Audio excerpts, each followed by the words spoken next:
أما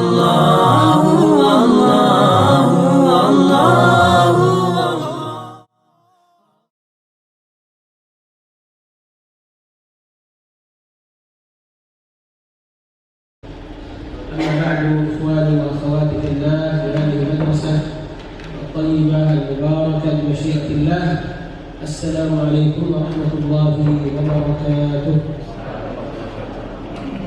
الحمد لله الذي وفقنا وأنعم علينا وتفضل علينا بنعمه العظيمة وآلائه الجسيمة. Alhamdulillah, segala puji bagi Allah Subhanahu wa Ta'ala atas semua nikmat yang telah diberikannya serta taufik sehingga kita bisa bertemu dan berkumpul di ma'had yang barakah ini insyaallah. حديثنا أحبتي في الله في هذا المساء الجميل هو عن ما يحدث في هذه الأيام في العالم. Yang akan kita bicarakan pada siang hari ini yaitu tentang bagaimana sikap kita menghadapi fenomena yang saat ini sedang bergejolak. لا شك ولا ريب عند المسلم أن الله لطيف بعباده. Tidak diragukan bahwasannya kita sebagai seorang muslim bahwa Allah Subhanahu wa Ta'ala itu latif, maha lembut kepada semua hamba-hambanya. لا يشك المسلم طرفة عين أن الله عز وجل أرحم بعباده من آبائهم وأمهاتهم. Jangan sampai kita sebagai seorang muslim itu ragu sedikit pun kepada Allah bahwasanya Allah itu maha pengasih, maha penyayang lebih daripada bapak dan ibu kita.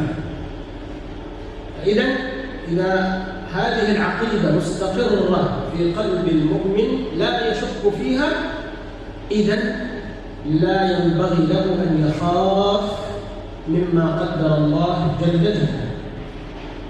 Kalau akidah ini tertanam di dalam hati kita, maka kita tidak takut kepada apa yang sudah ditakdirkan oleh Allah Subhanahu wa Ta'ala. نعم، يخاف الخوف الطبيعي ويخشى الخشية الطبيعي، هذا لا يلام من فعل ذلك.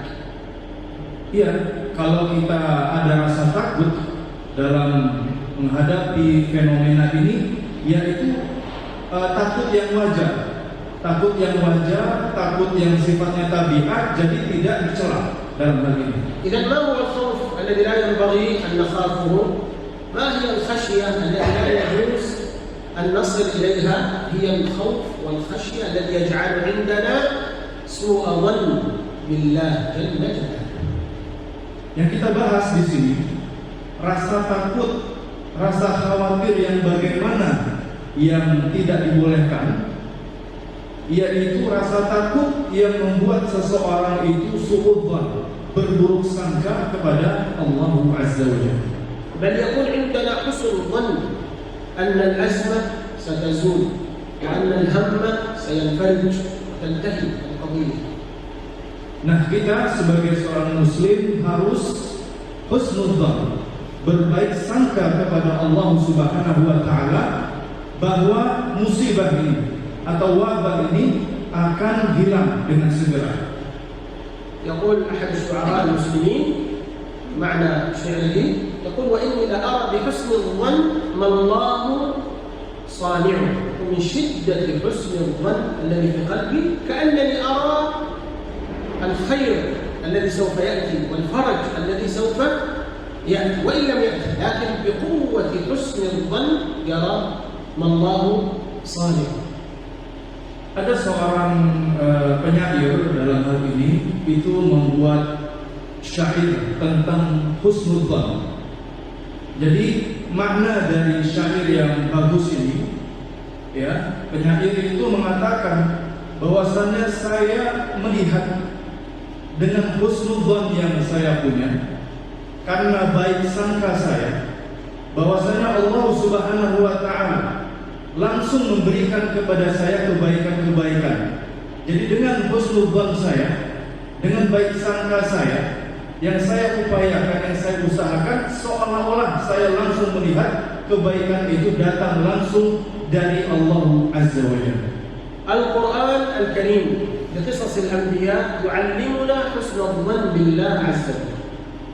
Al-Quran Al-Karim adalah kitabullah yang mengajarkan kita tentang bagaimana husnul dhann, yaitu berbaik sangka kepada Allah Azza wa Jalla. لماذا ينبغي لنا أن نهتم بالقرآن الكريم فهما وتلاوة وحفظا؟ لماذا؟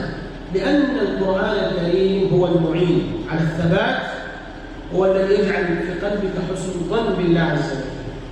Kenapa kita dengan Al-Quran itu tidak hanya membaca, tapi juga harus memperhatikan maknanya, kemudian juga menghafalnya, memahami apa yang ada di dalamnya. Hal itu karena Al-Quran akan membantu kita dalam berhusnudzon kepada Allah Subhanahu wa taala. ونأخذ نماذج وصور من حسن الظن الذي ذكر في القرآن الكريم. Nah, kita sekarang akan mengambil contoh-contoh teladan dari Al-Quranul Karim tentang husnudzon, berbaik sangka kepada Allah Subhanahu wa taala. Musa alaihi salam akhadha بني إسرائيل وأخرجهم من مصر حتى وصل إلى البحر، أمامهم بحر عظيم وخلفهم فرعون وهامان وجنودهما وهم بين البحر وبين العدو. Nabi Musa alaihissalam di Al-Quran itu diceritakan ketika dikejar-kejar oleh Fir'aun hingga terpojok sampai di laut, sehingga dalam kondisi yang terjepit antara laut, sedangkan di belakangnya ada musuh. Nabi Musa bersama pengikutnya dari Bani Israel. إما أن يموتوا غرقا في البحر وإما أن يموتوا قتلا على يد فرعون وجنوده. Pilihannya sangat sulit di antara dua petaka, yaitu antara tenggelam di laut atau dibunuh oleh musuh yang sudah ada di belakang. Bani Israel asabahum su'u dhann billah azza. Nah, Bani Israel, pengikutnya Nabi Musa alaihissalam, itu terkena su'udzon, yaitu berburuk sangka kepada Allah Azza wa Jalla. Maka qalu li Musa, apa yang mereka katakan kepada Nabi Musa? Qala Allah Azza wa Jalla yahdi anhum, qala ashabu Musa inna lamudrakun. Qalu sayudrikuna Fir'aun wa yaqtuluna Fir'aun. Kata Allah Subhanahu wa taala di dalam Al-Qur'an mengisahkan tentang Bani Israel itu mengatakan demikian, wahai Nabi Musa, sesungguhnya kita pasti akan dikejar oleh musuh. Qala Musa alaihi salam, انظروا الآن درس واثق بالله الذي عنده حسن وملأ قلبه حسن الظن بالله. قال كلا إن معي ربي سيهدين. لما هم قالوا إنا مدركون، موسى قال كلا إن معي ربي سيهدين. Nah, Nabi Musa alaihissalam ketika pengikutnya itu sudah suudzon kepada Allah Subhanahu wa taala, kita akan tertangkap oleh musuh. Nabi Musa lalu mengatakan, "Kalla, sekali-kali tidak. Allah bersamaku akan memberikan petunjuk." فجاءهم مباشرة الأمر من الله عز وجل أن يضرب بعصاك البحر فانفلق فكان كل فرق كالطود العظيم. انقسم البحر إلى 12 طريق وكل البحر وقف مثل الجبال. البحر أصبح واقف مثل الجبل ومشى بنو إسرائيل ونجوا من عدوهم. Dan seketika itu Allah Subhanahu wa taala memberikan wahyu kepada Nabi Musa sebagai jalan keluar, yaitu perintah, wahai Musa, pukullah tongkatmu ke laut ini, sehingga lautnya terbelah menjadi dua. Lalu di sana di laut itu Allah jadikan 12 jalan ya. Setiap jalannya seperti gunung yang menjulang sehingga mereka bisa melewati laut ini dengan mudah. الشاهد من هذا أحبتي هذه الآيات وهذه القصص القرآنية تزرع في قلوبنا الثقة وحسن الظن بالله جل جلاله. Nilai yang bisa kita ambil dari kisah ini bahwasanya Allah mengajarkan kita tentang husnudzan, yaitu berbaik sangka kepada Allah Azza wa Jalla. حسنا إذا كان الله لطيف ورحيم بعباده لماذا يسلط عليهم هذه الأمراض وهذه الأوبئة وهذه المصائب؟ Kalau kita sudah yakin bahwasanya Allah itu maha lembut kepada para hambanya, lalu mengapa Allah itu menurunkan wabah ini, menurunkan musibah ini? هناك فوائد ومنافع وحكم من وراء هذه الأمور عظيمة جدا. Di sana ada hikmah yang Allah letakkan di balik musibah ini, di balik wabah ini. الإنسان أحبتي في الله بلغ درجة عالية من الغرور في هذه الحياة الدنيا. Manusia saat ini ya dalam keadaan terlena dan tertipu dalam nikmat yang Allah Subhanahu wa taala berikan sebelum wabah ini tiba. وبدأ يكتشف كل شيء في هذه الأرض.